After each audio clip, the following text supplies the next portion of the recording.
Selamat datang kembali sahabat-sahabat penggemar catur di channel Wong Catur. Semoga semuanya sehat selalu.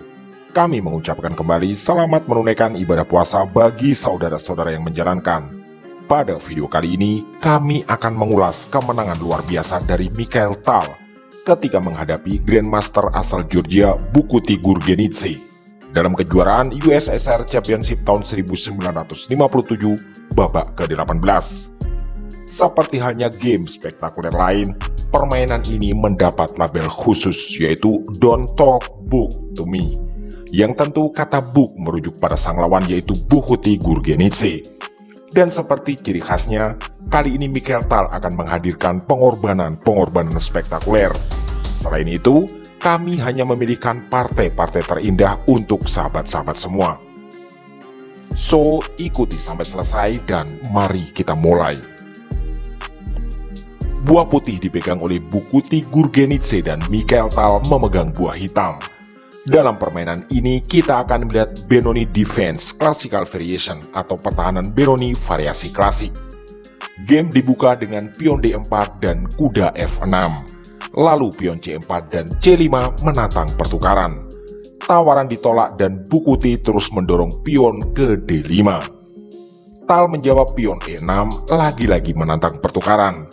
Putih mengabaikan dan mengembangkan kuda C3. Mikhail Tal memulai pertukaran pion kali pion D5 dan dipukul kembali oleh pion. Tal lalu mendorong pion D6. Putih mengeluarkan kuda satunya ke F3 dan Mikhail Tal membalas pion G6 persiapan gajah fianchetto. Putih pion E4 dan ini adalah bentuk klasik dari pertahanan Benoni. Hitam gajah G7 fianchetto sambil memberi jalan rokade. Bukhuti menggeser gajah terang ke petak E2. Selanjutnya, kedua pemain melakukan rokade sayap raja. Mikhail Tal lalu benteng E8 menambah tekanan pada pion. Putih menjawab kuda D2 menambah penjagaan. Hitam lalu kuda A6 dan dijawab putih dengan benteng E1. Tal menggeser kuda ke C7. Putih mulai menyerang sayap menteri dengan dorongan pion A4. Hitam mengantisipasi dengan pion B6. Bukhuti lalu memajukan menteri ke petak C2. Mikhail Tal melakukan manuver penyerangan kuda G4. Putih merespon pion H3 mengancam kuda. Di langkah ke-14 ini, Mikhail Tal kambuh penyakitnya. Dia mengorbankan kuda dengan memukul pion F2. Pengorbanan diterima, putih raja kali kuda. Mikhail Tal melanjutkan dengan menteri H4 skak. Mari kita jeda sejenak, karena posisi ini tak bisa diremehkan oleh putih dan ada pelajaran penting yang bisa kita ambil. Jika putih menutup dengan pion G3, maka itu adalah blunder fatal. Karena setelah itu, hitam gajah D4 skak. Jika raja ke F1, maka menteri kali pion A3 skakmat. Atau jika di posisi ini raja putih ke G2, hitam menteri kali pion A3 skak. Raja terpaksa ke F3, hitam benteng E5. Putih gajah F1 mengusir menteri, hitam gajah G4 skak.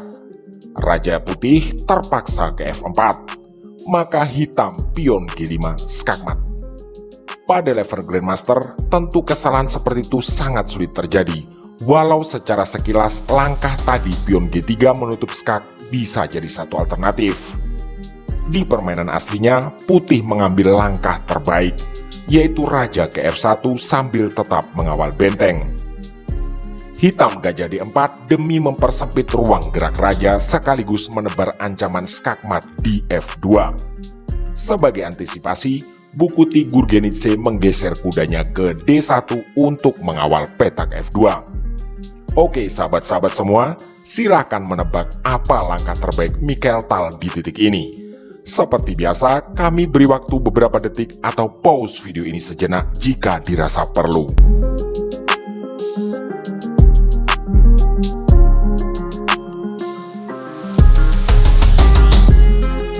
Oke, selamat bagi yang sudah menemukan.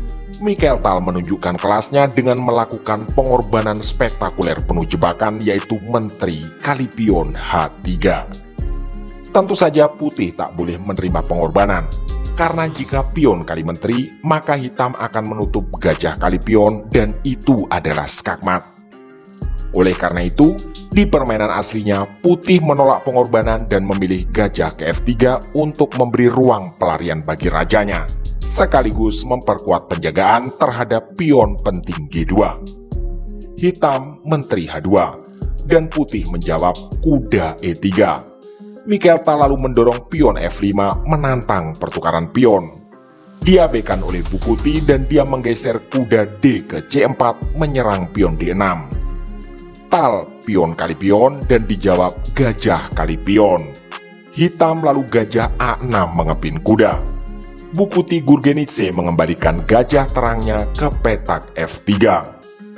Hitam kemudian benteng ke E5. Putih menjawab benteng A3 menambah pengawalan terhadap kuda. Mikael Tal lalu menambah tekanan dengan menumpuk benteng A ke E8. Boukouti gajah ke D2 memberi penjagaan terhadap benteng. Mikael Tal terus merangsek dengan kuda kali pion D5 menambah tekanan pada kuda E3. Putih mengambil tempo gajah kali kuda skak dan dipukul kembali oleh hitam dengan menggunakan benteng. Tentu kali ini kuda tak bisa memukul benteng, karena jika itu dilakukan, maka akan dibalas menteri ke G1 skakmat. Benar-benar langkah penuh jebakan dari Mikael Tal. Oleh karena itu, putih melangkahkan rajanya ke E2. Hitam lanjut gajah kali kuda dan dipukul kembali oleh benteng milik putih. Hitam lanjut gajah kali kuda skak. Dan di langkah ke-28 ini, putih memutuskan untuk menyerah.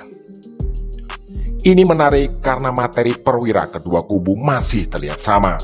Dan seperti biasa, mari sama-sama kita bahas kenapa Boukouti Gourgenidze menyerah di titik ini.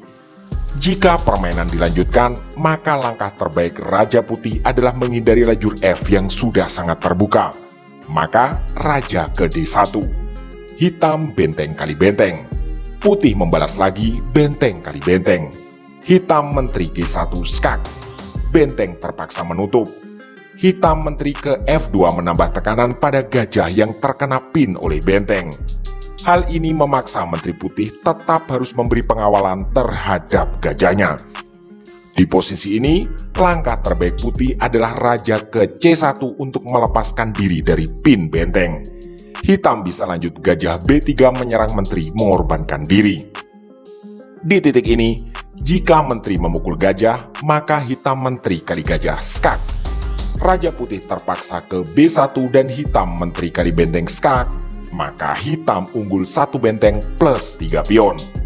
Atau jika di posisi ini, menteri putih ke C3, hitam bisa menjawab dengan langkah cerdas pengorbanan menteri, yaitu menteri kali benteng skak.